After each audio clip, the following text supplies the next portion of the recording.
yeah, this project, Fake Fever, just kind of started off as like a low key, just like little side project to kind of just try out types of music that I wasn't used to creating. I guess a little bit of a backstory. Ever since I was a teenager, like when I started playing music, I had always either played either guitar or drums in like loud, heavy bands. And so I had a lot of really special experiences doing that at a pretty young age.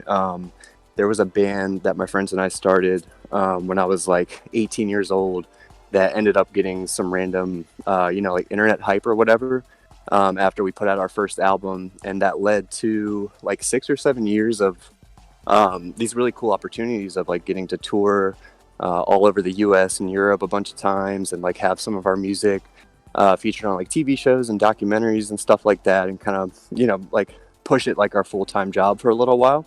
And so I kind of had this really young exposure to like the music industry, both the good and bad sides of it. But the whole time I was doing that, I kind of had these whole other realms of music that I was equally as passionate about, with electronic music and hip hop and like pop music and ambient music and things like that. But I was more of just kind of like a passive listener, just like a fan. I didn't really have the, like the knowledge or the tools or the time to create anything like that. And then it was about, I think it was 2013, my friend Tim, he hooked me up with like a cracked version of Ableton 8, I think it was.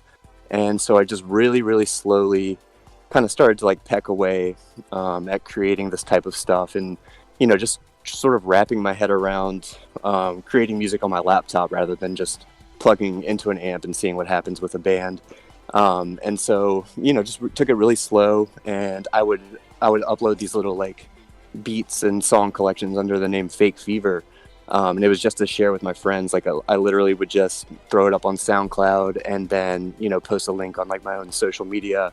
And that was it. Like I didn't have any, intention to do anything more with it than that, really. And so I did that for a few years, and like, started to get more comfortable with it, making music that way and just like emulating my favorite producers really poorly. And then I think it was 2016, my computer at the time just couldn't handle it anymore. So it would like crash anytime I tried to, open an Ableton session, and like I just couldn't do anything with it, at least temporarily. And that was also around the time some newer punk bands and stuff I had been playing in kind of picked up some more steam and just took up more of my time. And so I really put this project on hold for a good like 2 or 3 years, I think. And that whole time, I kind of had in the back of my mind that I wanted to bring this project back, and was still like absorbing new music and, other styles of electronic music that I wanted to incorporate eventually. But it just took a while to get to that space and that time. And then I remember it was late 2018. I finally got a new laptop, and, it's a big investment. So I really made a pact to like create as much as I possibly could for all of 2019. And that's kind of how the surrogate process started. That's kind of how we got up to like this era, I guess. You make Fake Fever, you're making these beats online, you're putting them out, and then you get up to that 2018, I'm going to go into 2019, just guns blazing, I'm going to put in the work, and I'm going to make something beautiful. And exactly. you create Surrogate. So tell us about the production of Surrogate, and if someone hasn't heard it before, what to expect. I guess just run us through that whole story. How you created that album. For sure. So it was just like blind exploration, really. Like I really stayed true to that plan of from January to December 2019. Like a few times every week, I would sit down from scratch and just kind of create new loops and little song sketches and stuff. And then like a couple times throughout the year, I would go back and refine the ones that I was the most drawn to, and just kind of develop them a little bit. And so I did that, with a few breaks here and there. But at the end of the year, I just had this giant like pile of pretty sketched out song ideas. And so I picked the 10 that I felt like made the most sense together, just kind of stylistically. Like I didn't want to throw too many curveballs in there. So I picked those 10 and just, found a way to tie everything with like a seamless or sort of seamless track flow. kind of like told a little bit of a story, just like thematically with the sounds, not necessarily lyrics or anything like that. And so, yeah, I picked those 10 songs. And then what was the second part of your question? Just I guess if someone hasn't heard you or Surrogate at all anymore, what should they expect going into it? If any styles that someone else, or let's say, make it a more interesting question. Who are some other artists I think you can relate to your sound wise? If you think someone likes them, they might find an interest in Surrogate. Just if someone's never heard of you before. I got you. Yeah, so that's always such a tough question from song to song because I feel like it just changes so much. Like from one song to the next. Especially with Runoff. Hate to cut you off right there, but when you guys hear Runoff, that's where you're really gonna see that, where it's just that's completely like a fucked different. up mixtape of like 10 different artists almost. But as far as Surrogate goes, there's a few kind of consistent like influences throughout. One of my favorite styles is like the LA beat scene and like Brain Feeder Records and stuff like that. So you can kind of hear that in like the laggy rhythms that I'm drawn to and like unconventional percussion sounds and stuff like that. So that all stems from artists like Teebs and Flying Lotus and Monopoly, Baths, Shlomo, just to name a few. So I've always been really drawn to that. And those were some of the artists like why I started doing this in the first place, like, years ago. But then you kind of mix that with someone like the warped melodic 90s synth sounds found in a lot of chillwave and vaporwave. And so, I was definitely influenced by artists like Vape Error or Esprit, 18 Karat Affair, Cat System Corp, Satin Sheets, like all this stuff, all this kind of vaporwave stuff I'd picked up over the years. So you can kind of hear that in the melodies and like the melodic foundation of a lot of the stuff.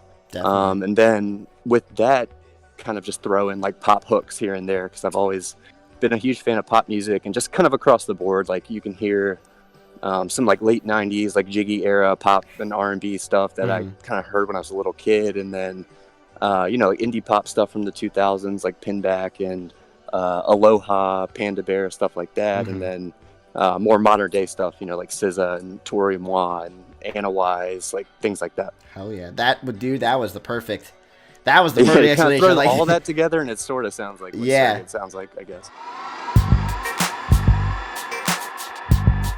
So like as far as I don't know, producers go, like one of the, like the reason I wanted to start making stuff like this was Flying Lotus for sure. Like an artist I found, I think it was after his first or second full length, whenever Los Angeles came out by Flying Lotus, that's really what kind of like sparked my interest in wanting to create this type of stuff.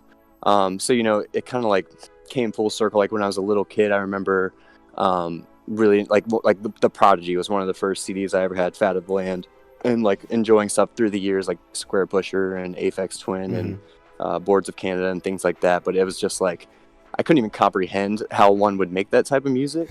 So it wasn't until finding Flying Lotus and just kind of really digesting it a lot that I really wanted to try to make something like that. And I did, once I got Ableton a few years later, like I was talking about. So that was definitely like the genesis for me. And then just kind of having a background with listening to like hip hop production tapes, like Dilla and Ninth Wonder, Madlib, things like that.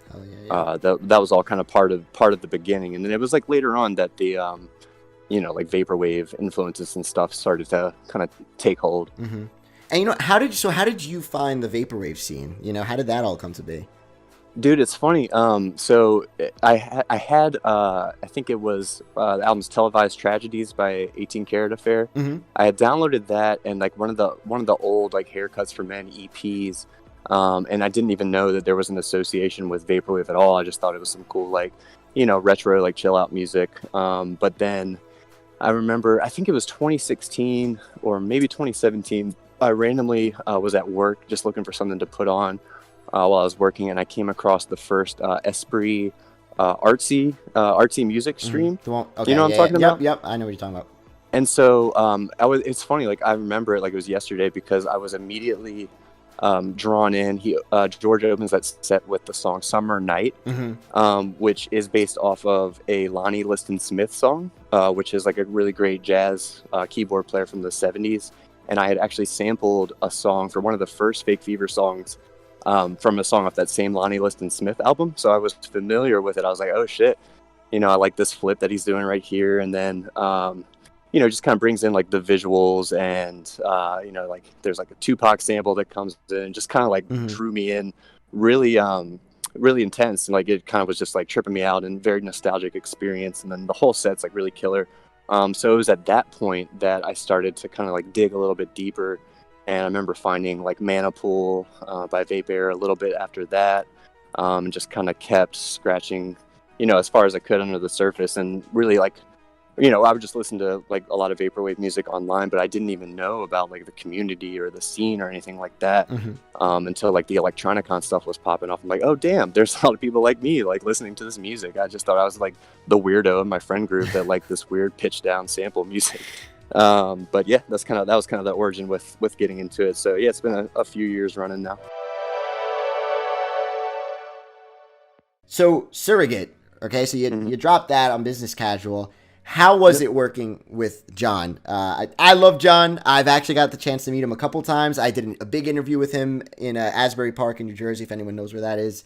Nice, I do. I played there a couple times. Oh, the Saint. You ever been to the Saint? Yes, yep. That's I played awesome. there a few times back in the day. Wow.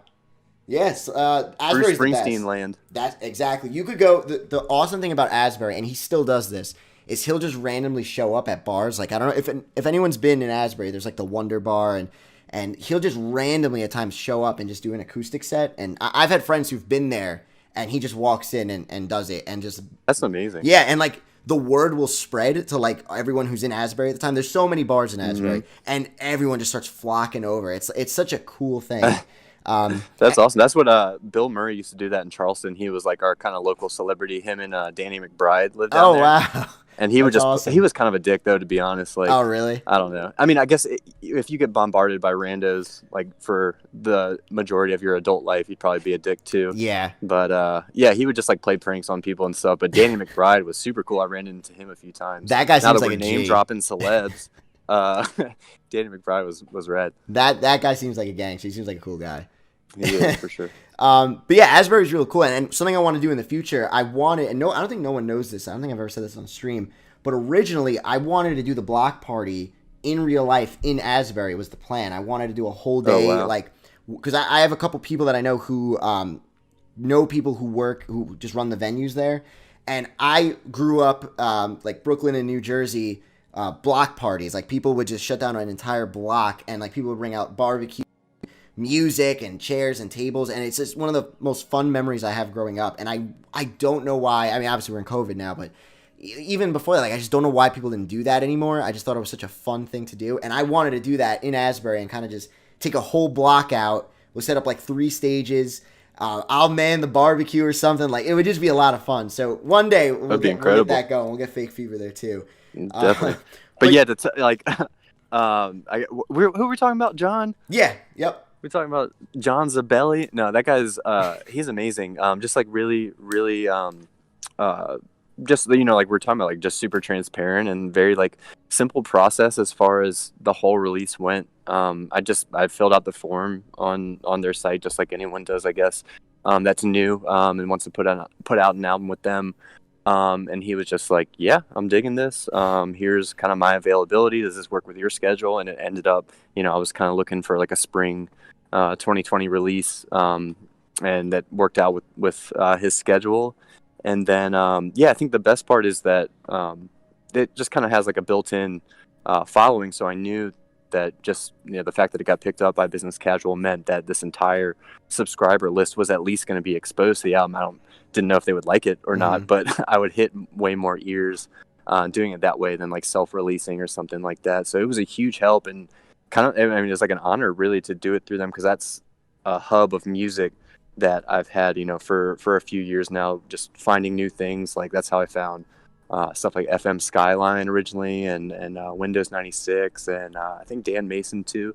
I found, just through their Bandcamp page. So to be alongside all of that and all the incredible artists that they continue to put out was super cool, and John was awesome about it the whole time. Hell yeah, yeah. John's a great guy. For those who don't know, just in case, John is also Christ. And, the Christ Man, yeah. Christ Man, owner of Business Casual. And yeah, big shout out to him too. He'll stop by these streams every once in a while. I hope he's in here. Maybe not, but also another one of his talents. Not only is a great label head and musician and artist, but he's got these funny ass streams now going on. Yep. What can't he do?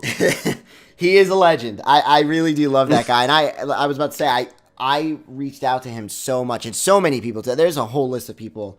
It would take me like a half an hour just to throw out thank yous to everyone who's given me advice and just tips on how to start a label. But he's been one of the big ones. I go to him all the time for questions, and he's just an awesome guy. So yeah, big shout out to Zabelli. What made Surrogate pop really well was that album cover is so damn beautiful, and I think so many vapor heads like just would be attracted to something like that. So it was just a perfect combination, dude. Perfect combination. This guy Switzen, who lives in LA, I just randomly found his art on, I think it was like on the Instagram, was it like Discover page or whatever? Mm-hmm. Just his style immediately like popped out to me, and I was just kind of going through some of his more recent stuff, and that was actually like he does these like one a day, just kind of like quick works, throws them up online, and that was one of them, or the general idea was, and I was like, hey, can I use this? And, we worked out a deal and everything. Obviously wanted to compensate him for the awesome work, and he did the Runoff cover too, and just kind of like tie it all together, keep it in that same universe. So yeah, his name's Switzen Wigfall. Super talented artist, does a lot of visual stuff too, or like video stuff too, based out in LA. Awesome. Yeah, it is a beautiful cover. It is perfect to work with. And that was another thing too, grabbing you for the first release. I knew like we can make something look so pretty with this on vinyl with the dude, it was meant to be.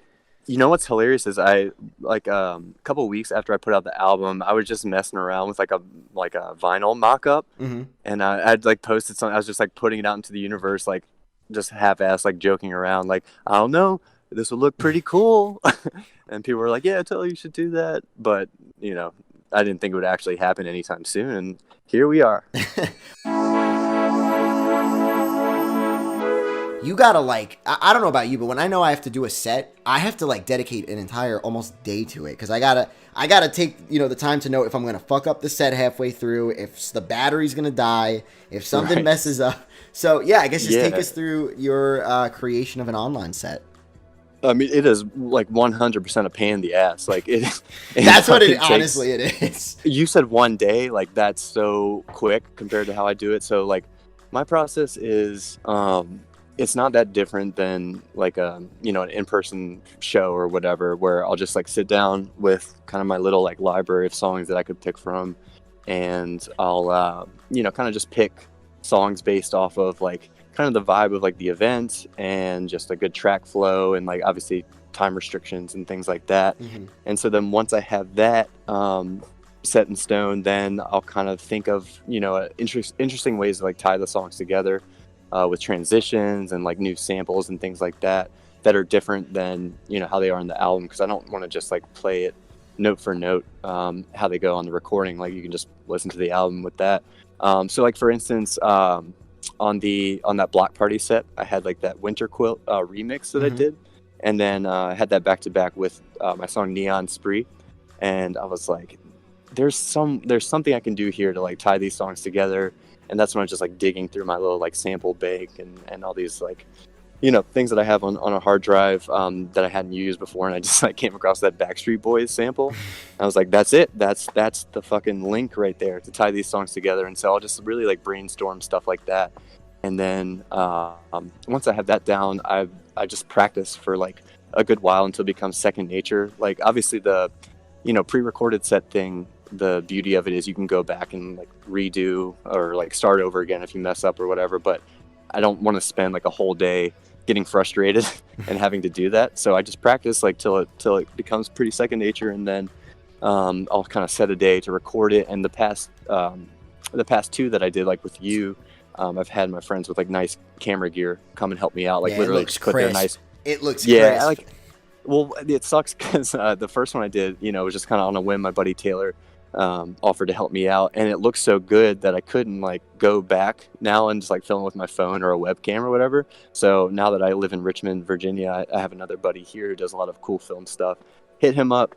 Luckily these people like are down to help me out, and so we'll kind of record, obviously film it and capture the audio at the same time and get it in a couple takes usually, or hopefully. And then I'll do a little bit of mixing. Like I record the vocals and the guitar and the stuff I layer over top, just dry when I do it, so that I can kind of manipulate it however afterwards, and kind of run the vocals through the same like wet effects that I have on the album, so that it sounds similar, and like pick out little digital amp like guitar tones or whatever for different songs. And then once I have it all mixed and like polished a little bit, that's when I start working on the green screen stuff. I know a lot of people work with visual artists, and I might need to do that in the future because it takes forever, but honestly, doing the green screen stuff now doesn't take too long, because I just have this massive like Google Drive folder of all these cool visuals and stuff that I've clipped over the years for like promo videos or whatever, and I kind of know at this point what clips work well with which songs and stuff. And if I don't, then I just go like visual digging, just like you would for samples or whatever. It's like I want a vibe kind of like this, and then manipulate it with these little like apps that I have on my phone. And then I line it up sort of rhythmically. Like it doesn't have to be perfect, but like when the clips transition behind me, when the song transitions and stuff like that. So all in all, that shit takes like, I don't know, 3 weeks or so to really get it right. So it's a labor of love for sure. Yeah, dude, that is straight up, just bless you for that, because for me, it's like, I get frustrated after like, if I'm working on it for more than 4 hours, I'm like, all right, that's enough. And then I go into Premiere Pro, I click just the simple, cheap green screen effect, and like, it's so cruddy looking, but I'm like, I don't even give a shit after a while. I mean, there's definitely like, something to that like lo-fi quality. And that's, I honestly never stress that much. Like if something, looks a little wacky or whatever, glitches out, like it kind of comes with the territory with like, especially what we do in this genre, like glitch is cool, whatever, let it fuck up. But I really, I don't know, like I enjoy the process most of the time. Even though I was talking shit earlier, it just takes a while. And like, I don't do 4-hour blocks like what you're talking about. Like I just do a little bit at a time before I get too sick of it, hit it the next day. But I know something's going to come up in the future where I'm going to have to probably do it all in like 3 days, and it's going to be awful. Oh my God. I mean, I'm sure you could say this too. Like once you get to the day of that online festival and your set goes on, it really does make it feel like it's all worth it though. Like it's super rewarding, when you get it up there. For sure. Like doing that first one, I think helped like, that like the block party set, and the I did the Vapor Memory like 5-year anniversary set, and just doing that alone in a pandemic like helped expose my music to so many more people that didn't know about it previously. So like obviously like big time worth it. Yeah, no, these live sets they're always really fun, and they could just get to so many people. So yeah, another thing, everybody, you could catch the entire Fake Fever block party set on the Catskill Records YouTube channel. It's one of the first videos we uploaded there. It's an amazing set, and once again, you're going to be able to catch his brand new performance at the Catskill Records Slugfest. It's on April 2nd. It's going to be the same day we drop the vinyl. I can't wait. It's going to be a sick day. That festival starts at 8 o'clock p.m. Eastern time. We're going to start. Stacked lineup. We got In Rail, Desert Sand Feels Warm at Night, FM Skyline, Dan Mason, and Fake Fever. It's just, it's going to be a whole party. We got Runoff coming out. So I'm going to totally just let you take this over. Share your story about Runoff, what it is, what people should expect. And after that, we're actually going to go into some footage, some never-before-seen footage of some music off of Runoff. And it's that whole thing's a trip. And like we keep saying, it is super different than, the consistency off of Surrogate. It's just this whole blend of everything. So yeah, just tell us about Runoff or the Surrogate B-sides. For sure. That was a very smooth transition, by the way. You did a great job.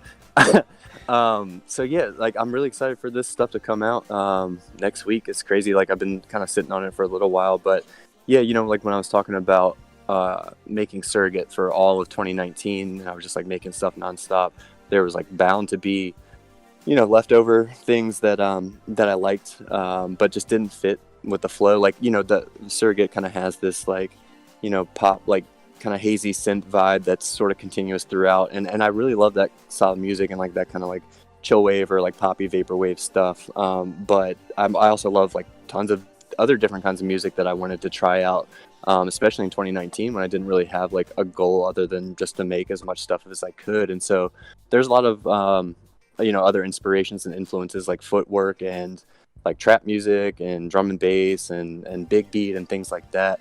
And so that was kind of my chance to like display some of that in kind of a low pressure situation. Like I didn't worry too much about tying it together like it was this storybook album flow or track flow. It just kind of is what it is, and turned out like a mixtape sort of, but it still has enough like familiar sounds that it kind of still feels like it's in that Surrogate universe, from the same time I was making that, but it just kind of has space to go down whatever little weirdo path it wants to go down. But the cool thing was, like, rather than just put out the raw ideas like just straight up off my hard drive, I actually put in time last year in 2020. I think it was like August and September, maybe a little bit of July. I just sat down with everything, was digging through it, and used the B-sides as a way to just learn more on the production side of things, just getting better with EQing and getting better with how to use compression and trying out new plugins and stuff like that, new drum packs, things like that. And so I think some of the songs turned out like sonically sound better than the Surrogate songs. And then obviously my buddy Peyton, who does the Eventual Infinity project, he mastered these songs and like really took them to the next level. And it's such an impressive job because, like we're saying, all these songs are kind of in a different style and go all over the place, and he was able to tie it together with kind of a consistent, like, level everything out, and it flows nicely and that isn't like too much of a shock from song to song. So he really like brought it to the next level. So I'm really excited to finally share it next week. Yeah, it sounds great. I've had the chance to listen to it. It's dope. It's definitely dope. You get so many different styles on there, and it's like you're ordering a sampler from you're going to Applebee's, you're getting a sampler. You got everything on there. Exactly. It's a lot of fun. So I think that the songs we're about to play do a good job of kind of like showing the dichotomy of it all. Definitely the contrast of it all and everything. I mean, video games for sure. Like I've always been kind of obsessed with like sound design in video games, dating back to like really old shit up to like the crazy sound design stuff they can do now. So I'll like throw in little like how you can find like effects boards from like old video games on YouTube or whatever. I'll throw stuff like that in a lot. But as far as like sometimes it's more than that. Like the song Terrace on Surrogate, that came like that wasn't an idea or a rough idea or anything like that until I played the game Abzu, which is, I don't know if you've heard of that. It's like this basically like underwater exploration, like you're like a scuba diver or something, right? Yeah, and I use it in the visuals sometimes actually too. So it was this very like therapeutic meditative experience playing that. It's made by the people that made Journey, which I know is kind of like their most popular game. But anyway, I played that and it had like a really profound effect on me, and I just wanted to create something that felt like how I felt when I was playing that game. And so I created these sounds that kind of reminded me of like like a underwater like grotto area or something like that. And so that song wouldn't have existed if I hadn't played that game. So sometimes it's like a top tier influence, but sometimes it's like it's subtle. I remember when I was making the song Reverie on Surrogate, I was just like working on that, and at the same time I was replaying Final Fantasy VIII, which I hadn't done in a long time. And there's like this song in that game, I think it's like the overworld theme or whatever it's called, Blue Fields, and I just had heard that so many times during that month I was making that song that the additional layers I was kind of throwing on top of the main loops in that song were very reminiscent of these like plucky bells and strings and stuff that you can hear in that song. And I didn't even realize it until like 2 weeks later. I went back and like reviewed it. I was like, oh shit, I just was ripping off like Final Fantasy for that song. So sometimes it's subtle like that, but yeah, shout out gamers. Hell yeah. We were talking about video games the other night. You're playing what are you playing on the Switch right now? So it's the old like Wii U Mario World, which you can get on Switch now, which I had never played. And it's like beautiful. I feel like it's underrated. I had never like really heard too much about it. Like people always talk about Galaxy or Odyssey, but this one is so much fun. So I'm probably like 75% of the way through. Nice. That's how I like wind down. at night. It's been sweet. Word. I'm gonna need something soon. Me and my girlfriend have just been rocking Pikmin. We've been playing Pikmin 3 on the Switch, and it's just so addicting. Like, Yeah. I gotta like step away from it because I have so much shit to do. But yeah, and then I mean, it doesn't have to be inspired by movies. But what are some of your favorite movies too? I always love talking about movies. Dude, I'm gonna be honest. I have like the worst ADD when it comes to movies. Like I've seen plenty of them, but I am just not like a movie dude. I mean, I really do love like, all the David Lynch that I've seen and things like that, or even older movies like 8.5 or in the visual mix actually for Runoff, I use a clip from Wild Strawberries, and so there's a lot of things when I can actually sit down and focus that really affect me on like a real level that does influence kind of how I think and approach music. But for the most part, like I just can't focus with movies, and so they don't influence things as much as say like music or video games do. Word. No, that's totally cool. I have a friend actually that just like literally just does not watch movies. Like just it's one of those people that they don't listen to music at all. I don't know if you know anyone who's like Right. that, and it's just so it's like how. Oh my God, I used to have a boss that was like that. Check this out. My boss, I was actually at the job that I was working when I came up with the name Fake Fever, when I told that story earlier. My boss there said she didn't like music, didn't like pizza, didn't like Mexican food, just across the board didn't like Mexican food, and she didn't give her children compliments, was something she told me one time. Like that's not how she raised her kids. That is like super, like the worst person ever, right? That's like the infinity gems of just bad takes right there. I know, it blew my mind. I was almost like impressed at how hateful like someone could be just casually like that. But yeah, no, dude, honestly, with movies, like when I am able to sit down and focus, I do enjoy them more than not. But it's like something that I do so infrequently these days, especially like my friends used to give me so much shit because I hadn't seen an Indiana Jones movie until like embarrassingly I've recently. never seen an Indiana Jones movie. So. Oh shit, you just put yourself on. I know. blast. Get ready for I'm people really to- weird with movies. Like I've seen like a good chunk, and it's the same thing with me in music. Like I've seen a good chunk, but then there's just these like obvious movies that I've never seen, and people are like mind blown. Oh yeah, So and I don't know even I'm worry. such a novice too. I don't even try to get into movie conversations with people. I'm very upfront, like, yeah, I'm not the guy to talk to about this. So that's what I'm telling you now.